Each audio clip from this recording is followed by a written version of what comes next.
sobrevivió para contarlo. Creo que he visto una luz.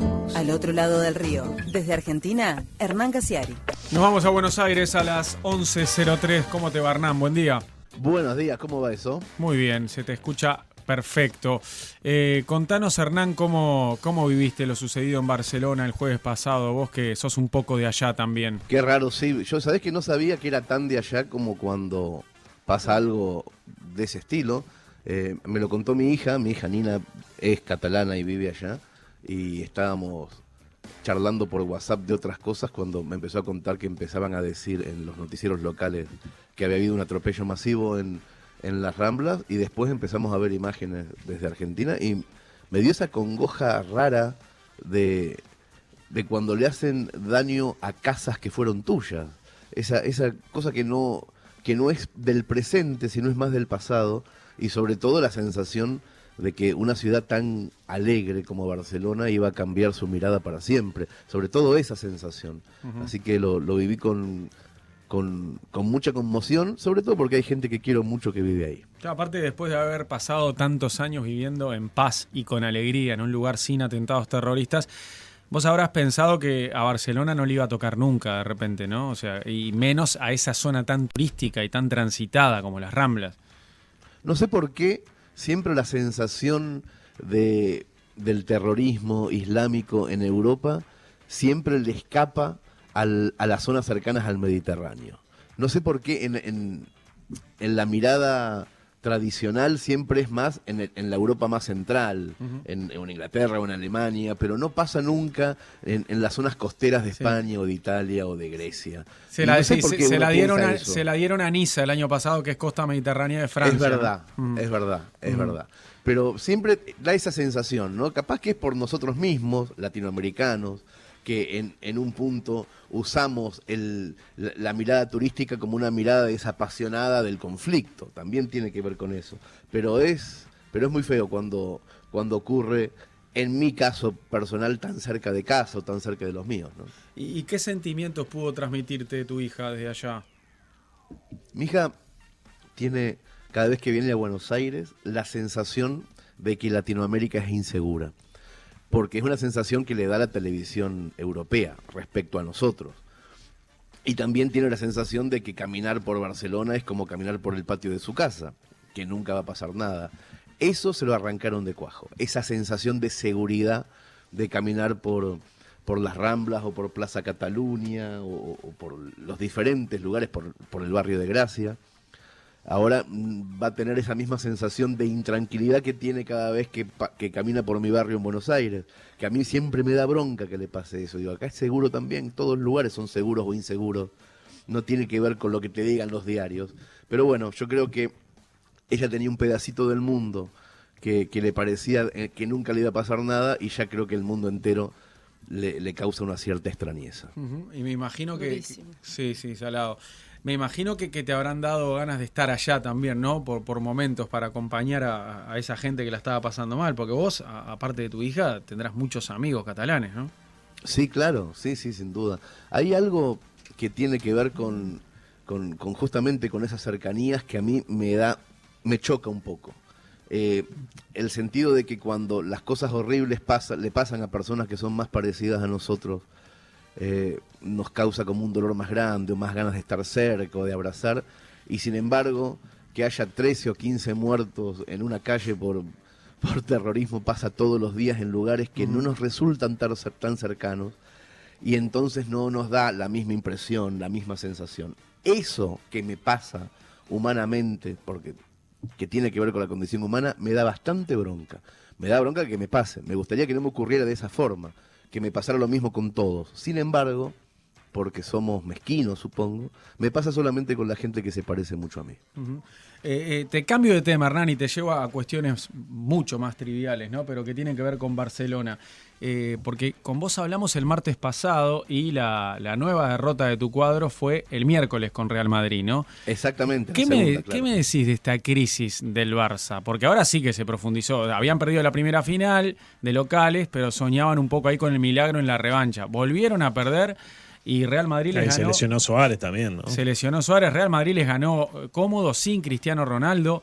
Y el otro día hubo una declaración categórica de Piqué, que dijo, por primera vez en 10 años me siento inferior a Real Madrid. Sí, Iniesta amagó con que se iba también, como que no había firmado contrato, estaba brava la interna, es como me recuerda al Boca Juniors, aquel de los halcones y las palomas, por lo menos. Es verdad, es verdad. A mí me da la impresión de que la desbarrancada o la caída desde ese lugar invencible se empieza a dar desde hace mucho tiempo. Muy de a poquito, se empieza a dar desde hace mucho tiempo. Yo siempre, no sé por qué, pero es más superstición que otra cosa. A mí, para mí el Barça empieza a desquebrajarse cuando se va Carles Puyol, cuando se retira Puyol, que para mí siempre fue el director técnico en la sombra, independientemente de Rijkaard, de Guardiola, de todos los que fueron pasando, de Martino, de Luis Enrique, de Tito Vilanova, independientemente de todos, Carles Puyol desde atrás, con esos pelos de león, era el que para mi gusto dirigía ese equipo. Cuando se va Carles Puyol, de a poquito todo empieza a resquebrajarse de una forma muy paulatina. Nunca las cosas ocurren, los ciclos se terminan de un día para el otro. No, igual, aparte después de Puyol llegaron Neymar y Suárez y se armó ahí ese trío mortal que ganaron todo. También ganaron una Champions, Mundial de Clubes. Pero desde una ofensiva maravillosa, ya no desde un equipo que sonaba como ningún equipo sonó en la vida, un sonido armonioso. Nunca fue armonioso, nunca la defensa volvió a ser lo que era. Ustedes fíjense que desde la salida de Puyol, el Barcelona siguió ganando durante un tiempo largo, pero ya no 4 o 5-0, sino 5-3. O sea, había una defensa que se dejaba hacer goles, quiero decir. Empieza ahí de a poquito y me parece que la salida de Xavi Hernández fue la segunda gran estocada. Y después, lo que está pasando ahora me parece que es natural, que tampoco las cosas pueden durar tanto. Esa es la sensación que tengo. Igual para Serafín Dengra, Xavi sigue en el equipo, vieron que le pidieron un saludo y el primero que nombró fue a Javi. Y a Piquet. Fantástico. Bueno, al final te venís, me contaron que conseguiste entrada. A último momento, en el minuto 44, hicimos un gol con Nico Delgado, un gol de cabeza, él lo hizo, yo ni siquiera pateé el centro, y vamos a estar viendo Uruguay-Argentina el 31 de agosto. El 1 de septiembre saco un libro nuevo, y se me ocurrió hacer algo que lo puse hoy mismo en mi blog, en editorialrosay.com, que es lo siguiente: hacer una apuesta en donde solamente pierdo yo, que es que si gana Uruguay, todos los uruguayos que hayan comprado el libro desde hoy hasta el día del partido se ganan un libro más de elección, y si gana Argentina le pasa a todos los argentinos que compren el libro. O sea, solamente gano yo si hay un empate en el partido. Perfecto. Bueno, pero dentro de perder, que gane Uruguay, entonces, porque seguramente por un tema de mercado te va a favorecer. Así que los invito, si quieren, a entrar a mi blog, a editorialrosay.com, que ahí están las bases, que no hay bases, es comprarte un libro desde hoy hasta el 31 de agosto, el libro nuevo, que es un libro que sacamos con Horacio Altuna de historietas buenísimo, que se llama 12 cuentos de verano. Y si gana Uruguay, un libro más. Y lo entrego el 1 de septiembre, que estoy ahí porque voy a ver el partido del Centenario. Claro, vas a estar acá. O sea, sabés que te veo bien posicionado para no regalar ninguno, porque el empate es un resultado que se puede acomodar bastante bien a esa noche. Me parece que va a ser un partido con pinta de que a los 15 del segundo tiempo, si siguen empatados, van a empezar a el día antes una conferencia de prensa para anunciar el Mundial en conjunto. Sí. Está divino para firmar el empate ahí, ya está, ni vamos. Ni venga. Ojalá. Me parece que esta conversación funde a negro 6-0. Ah, bueno, claro, pero yo creo que es un partido en el que ambos se van a cuidar de no perder demasiado. Claro, yo confío en eso, por eso hago esa apuesta en donde estoy jugando a esa posibilidad. Pero puede pasar cualquier cosa, como siempre. Sí, ¿vas a estar en la Tribuna América o en la Olímpica? ¿Dónde voy a estar, Nico? Yo no tengo ni idea. En la Olímpica, ¿no? Nadie lo sabe. Esto suena poco serio. Olímpica. Sí. En la Tribuna de la Torre. Te hizo la gran Nico Delgado. Sí. Mira, saqué. Me sacó el dinero. Si te dice que te consigue Tribuna Henderson, ahí dudá. Se las conseguí baratísimas a las entradas, ¿eh? ¿Baratas? No. Ah, porque le conseguiste esos tours que lo pasean antes, ¿no? Lo llevan al Museo del Fútbol. Sí, me van a llevar con gente de Hong Kong, con gente de Suiza, con gente de Tailandia. Voy a estar arriba de un ómnibus mirando la ciudad y después viendo el partido como justamente un gringo, que es lo que soy. Qué linda noche va a ser. ¿Cómo va a estar esa Orsay Hong Kong, eh? Sí. Pero vos decís que no vas a sacar material para un próximo cuento, No, seguro pero que sí. Absolutamente que sí. ¿Te imaginás ver un Argentina-Uruguay con gente de Hong Kong? Eso es Claro, fantástico. va a ser una maravilla. Por favor, estrenalo acá ese cuento, Hernán. Dale. Hago todo promesa. Cuento las peripecias como si fuera un corresponsal. Bien. Bueno, y hoy en tu historia, en el cuento que tenés para nosotros esta mañana, te vas a ocupar de Barcelona y el deseo ese de independencia, ¿verdad? Sí, claro, porque tiene mucho que ver con lo que pasó también. El otro día le preguntaban al presidente de Cataluña si el proceso de independencia no se cortaba después de lo que había pasado, o sea que mezclan el tema. Yo viví 15 años en Barcelona, 15 años exactos, y en realidad llegué por casualidad, porque en el año 2000 conocí a una catalana y me quedé a vivir con ella. Podría haber conocido a una madrileña o a una andaluza, y entonces no entendería tanto de Barcelona y tampoco estaría contando esto.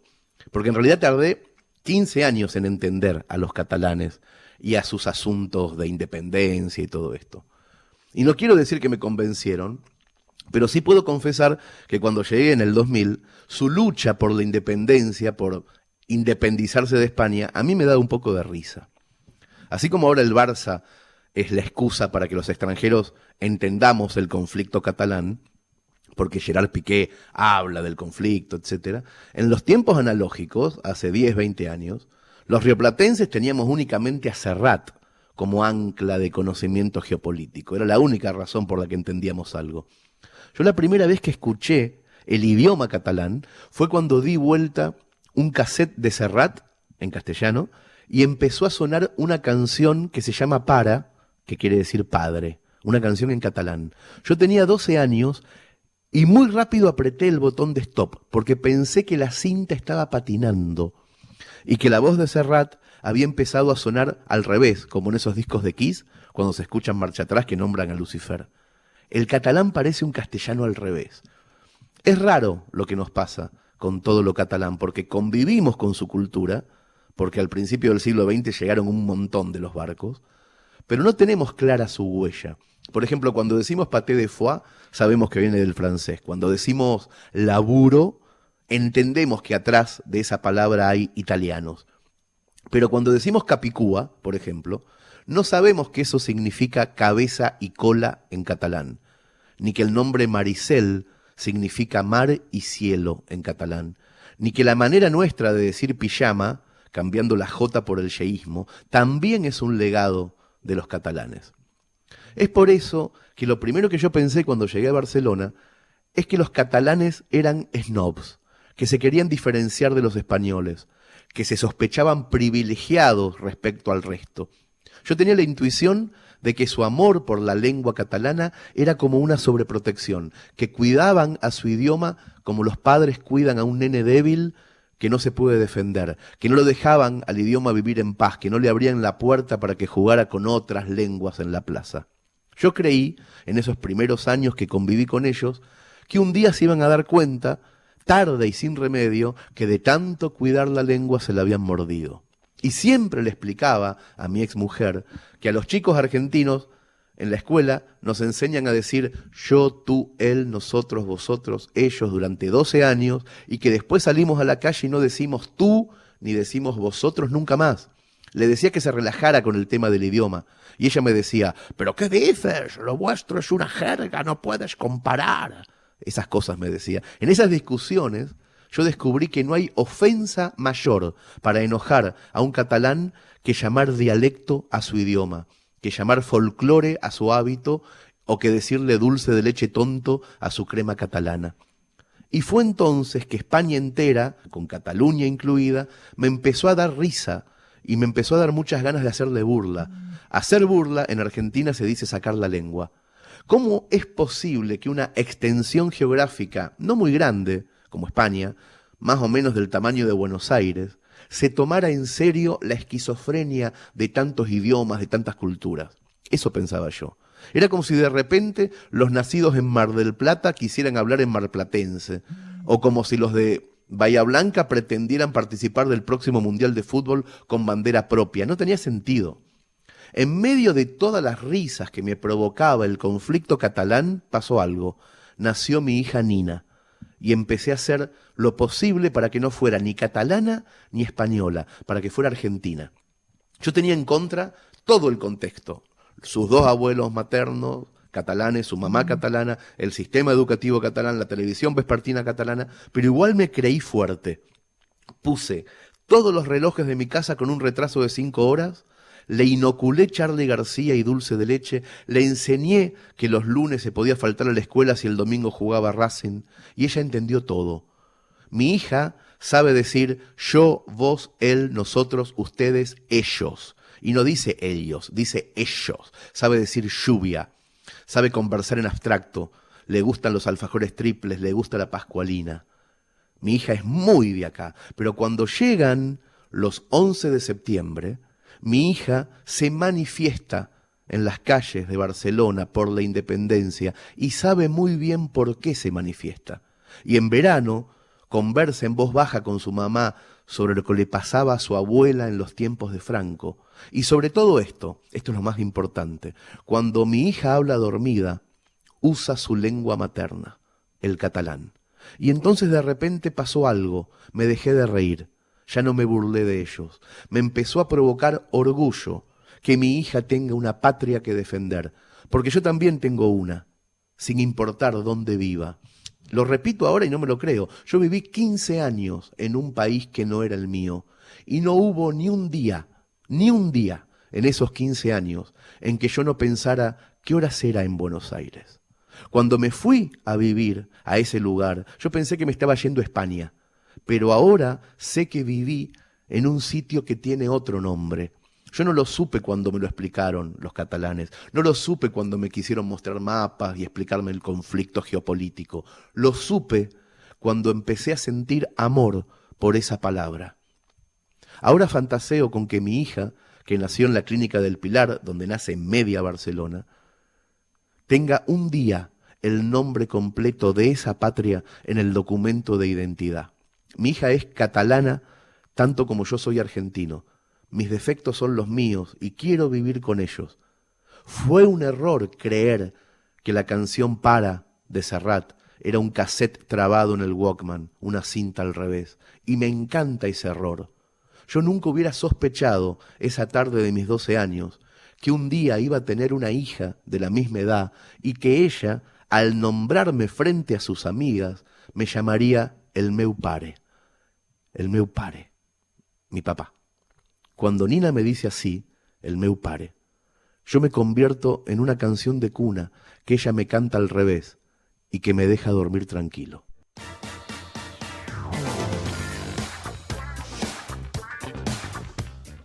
¿Y qué chance le ves a Cataluña de ser algún día una república independiente? Cuando empecé a vivir allá era un 20-30%. Hicieron tanta fuerza en los últimos 15, 20 años que ahora están en un 70%. Están muy arriba, están muy crecidos en esa posibilidad. La eliminación absoluta de ETA, que es el otro conflicto, el conflicto vasco, que ya no exista más el conflicto armado de ETA, ayuda mucho a que jurídicamente se pueda empezar a hablar de independencia, tanto de Cataluña como del País Vasco. De repente tienen más fuerza, de repente tienen más legalidad, de repente hacen unas manifestaciones de millones de personas por la calle los 11 de septiembre, y de repente se empieza a hablar de esto ya no como una utopía, sino como algo que puede estar pasando en el futuro. ¿Te desilusionó un poco ver los resultados de las últimas encuestas que dan un 46% a favor de los que son contrarios a la independencia y un empate técnico, ¿no? Y un 44,4% a favor de la independencia, cuando antes era como más contundente la intención de voto a favor de los que quieren ser una nación independiente?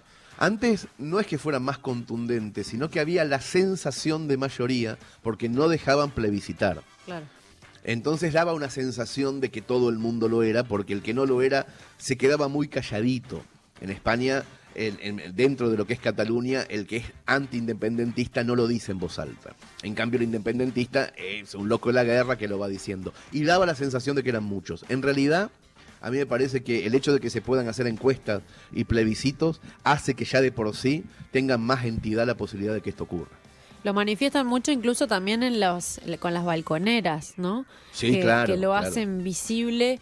Mi familia me mostraba, bueno, ves aquella balconera, bueno, acá abajo tenés la de otro que le está respondiendo con la bandera de España, allá tenés otro que...